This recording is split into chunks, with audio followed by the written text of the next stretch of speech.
Kevin Rudd and Graham T. Allison, the author of Destined for War: Can America and China Escape Thucyd's Trap, discuss how the current North Korean situation may influence future U.S.-China relations. Amid tense relations between the United States, China, and North Korea, Kennedy School professor and former Assistant Secretary of Defense Graham T. Allison, 62, argued that tension between superpowers like the U.S. and China is a pattern the world has seen before. In a lecture at the Institute of Politics Wednesday, Allison said that when a rising power such as China tries to displace a ruling power like the U.S., poop happens. He referenced his book, Destined for War, which examines case studies of feuding international powers beginning with ancient Greece and Sparta. Because past conflicts between world powers have resulted in war, Allison said, the United States and China ought to learn from the past and avoid this fate. To claim that war is inevitable would be wrong. But to claim that the odds are not good would be right, he said.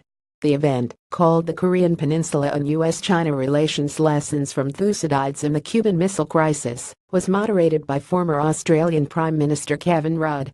Allison also discussed China's decision to agree to the latest round of United Nations sanctions on North Korea, which forces the Chinese government to shut down North Korean businesses in the country. Experts say that China, North Korea's main trading partner and diplomatic protector, agreed to the sanctions after frustration from escalating nuclear threats from the reclusive nation. But on Wednesday, Allison raised the possibility of another motive. The Chinese might believe that the UN sanctions are not likely to have a significant effect on North Korea and will not make the East Asian region less stable. If the sanctions were significant enough, Allison said, China would not have agreed, because they would run the risk of instability, which they like less than the alternative. Allison speculated that China's hope in the region is to lessen American influence, arguing that Chinese President Xi Jinping regards American interference in East Asia the same way that former President Theodore Roosevelt, class of 1908, looked at the Caribbean. What are the Spanish doing in Cuba that's like, what are the Americans doing in Korea, he said. They should not be here. In the future, Allison said he hopes American and Chinese diplomats can work together to prevent the possibility of a North Korean nuclear attack.